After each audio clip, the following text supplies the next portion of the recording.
As soon as she left, he sent for me and locked the door to everyone else for the whole day. Of course, he wept a little. He spoke much and well, got much and badly mixed up, accidentally made a pun, and remained pleased with it. Then came a slight collaring. In short, everything took place in due order, after which he brought out a portrait of his little German wife, now 20 years deceased, and began calling to her plaintively, "Will you forgive me?" Generally, he was somehow befuddled, and we had a bit to drink in our grief. Soon, however, he fell fast asleep. Next morning, he expertly knotted his tie, dressed with care, and went frequently to look at himself in the mirror. He sprayed perfume on his handkerchief, just a tiny bit, by the way. And then, as soon as he caught sight of Varvara Petrovna through the window, he quickly took another handkerchief and hid the perfumed one under the pillow. "That's splendid," Varvara Petrovna praised, after hearing his consent. "A noble determination, first of all, and second, you've heeded the voice of reason, which you so rarely heed in your private affairs. However, there's no need to rush things," she added, examining the knot of his white tie. "Say nothing for the time being, and I will say nothing. It will soon be your birthday. I will come to see you with her. Prepare an evening tea, and please no wine or appetizers, however. I'll see to everything myself. Invite your friends. You and I will make the selection, however. You may have a talk with her the day before if need be, and during your evening we will not really make an announcement or some sort of betrothal, but simply hint or let it be known without any solemnity. And then, in 2 weeks or so, you'll be married, with as little noise as possible. You both might even go away for a while. Right after the ceremony, let's say to Moscow, for instance. Perhaps I'll go with you as well. And, above all, say nothing till then." Stepan Trofimovich was surprised. He tried to murmur that it was impossible that way, that he must have a talk with the fiancée, but Varvara Petrovna fell upon him irritably. "And what for? First, it's still possible that nothing will happen." "What? Nothing?" the fiancé muttered, now totally flabbergasted. "Just so. I still have to see. However, everything will be just as I've said, and don't worry.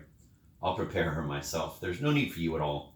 Everything necessary will be said and done, and there's no need of you for that." "Why? And what rule?"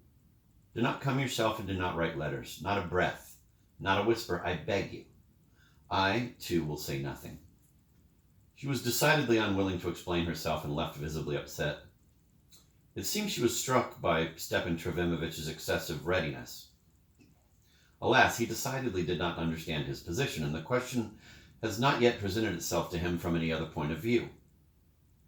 On the contrary, some new tone emerged, something triumphant and frivolous. He swaggered.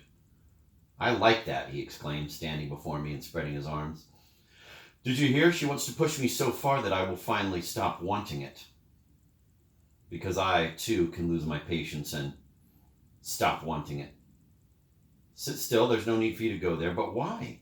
Finally, must I get married? Just because of a ridiculous fantasy? But I am a serious man and may not want to submit to the idle fantasies of a whimsical woman. I have duties towards my son and towards myself. I am making a sacrifice. Does she understand that?" Perhaps I agreed because I'm tired of life and it makes no difference to me, but she may provoke me, and then it will make a difference. I will get offended and refuse. And finally, the ridicule. What will they say at the club? What will Laputin say? It's still possible that nothing will happen. Fancy that. But that's the limit. That's, I don't know what. I'm a galley slave. A badinguet. A man pushed to the wall. And at the same time, a certain capricious smugness, something frivolous, playful, peeped out through all these plaintive exclamations. In the evening, we drank some more. Chapter 3, Someone Else's Sins. About a week went by, and the affair began to expand itself somewhat.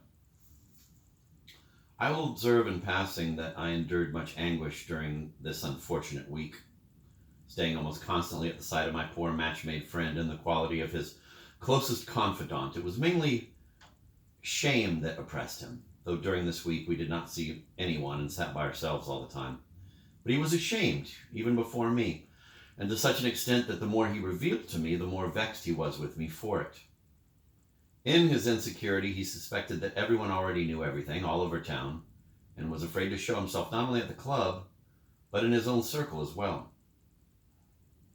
Even for a stroll to get the necessary exercise, he would go out only at full dusk when it was already quite dark. A week went by and he still did not know whether he was engaged or not and had no way of finding out for certain, however much he tried. He still had not seen the fiancée, did not even know if she was his fiancée, did not even know if there was anything serious in it at all. Varvara Petrovna, for some reason, decidedly did not want to admit him to the house. She replied to one of his first letters, and he wrote her a great many, with a direct request that he spare her any relations with him for the time being because she was busy, and as she herself had much of the greatest importance to tell him, she was deliberately waiting for a freer moment than the present and would, in time, let him know herself when he could come to her. And she vowed to send his letters back unopened because it was all, quote, just sheer indulgence, end of quote. I myself read this note. He showed it to me. And yet all of it, all this rudeness and uncertainty, was nothing compared with his chief care. This care tormented him greatly, relentlessly. He kept losing weight over it, and his spirits declined. It was something he was ashamed of most of all, and which he by no means wished to speak about even with me. On the contrary, whenever the occasion arose, he lied and hedged before me like a little boy. And yet he himself would send for me every day. He was unable to be without me even for 2 hours, needing me like water or air. Such behavior wounded my pride somewhat. Needless to say, I had long since guessed this chief secret for myself and seen through it all. According to my deepest conviction then, the revealing of the secret, this chief care of Stepan Trofimovitch's, would not have added to his credit, and therefore, being still a young man, I was somewhat indignant at the coarseness of his feelings and the ugliness of some of his suspicions. In the heat of passion, and I confess finding it boring to be a confidant, I perhaps blamed him too much. In my cruelty, I tried to obtain a full confession from him, though, by the way, I did allow that to confess certain things might prove embarrassing. He too understood me thoroughly, that is, he clearly saw that I understood him thoroughly and that I was even angry with him, and was himself angry with me for being angry with him and for understanding him thoroughly. Perhaps my irritation was petty and stupid, but shared isolation is sometimes extremely damaging to true friendship. From a certain angle, he understood some aspects of his position correctly, and even defined it quite subtly in those points about which he did not find it necessary to be secretive. Oh, is this how she was then? He would sometimes let slip about Varvara Petrovna. Is she the same woman she once was when she and I used to talk? Do you know that she was still able to talk then? Can you believe that she had thoughts then, her own thoughts? That's all changed now. She says it was all just the same old blather. She despises the former times. She's become some sort of steward, an economist, a hard person. She's angry all the time. What is there for her to be angry about since you've done what she demanded? I objected to him. He gave me a subtle look. Cher ami. If I hadn't consented, she would have been terribly angry. Terribly. But still less than she is now that I have consented. He remained pleased with this phrase of his, and we finished a little bottle that evening. But it was only momentary. The next day he was more terrible and morose than ever. But I was vexed with him most of all because he could not even bring himself to go and pay the necessary call on the just arrived Drozdovs to renew the acquaintance, which it was heard they themselves desired, for they had already asked about him, and which grieved him daily. He spoke of Lizaveta Nikolaevna with a sort of rapture which was incomprehensible to me. No doubt he remembered in her the child he had once loved so much, but besides that, for some unknown reason, he fancied that near her he would at once find relief from all his present torments, and would even resolve his most important doubts. He hoped to find some extraordinary being in Lizaveta Nikolaevna, and yet he would not go to her, though he made ready to do so every day. The main thing was that at the time I myself wanted terribly to be introduced and recommended to her, for which I only had Stepan Trofimovitch to count on.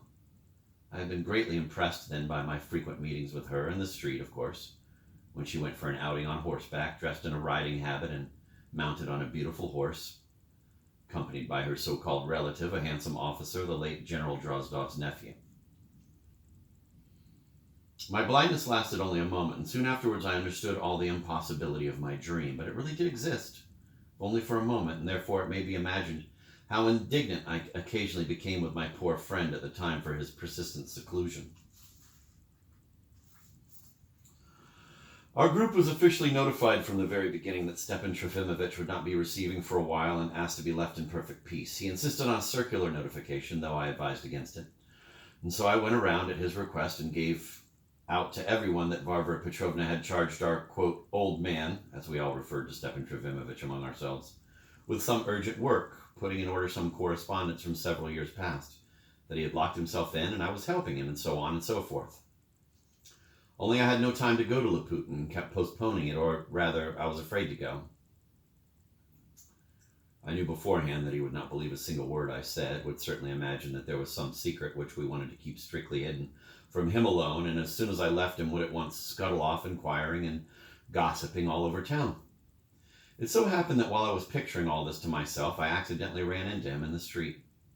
It turned out that he had already learned everything from the friends I had just notified, but strangely, he was not only not curious and asked nothing about Stepan Trofimovich, but on the contrary, he himself interrupted me when I tried to apologize for not coming to him sooner and skipped at once to another subject.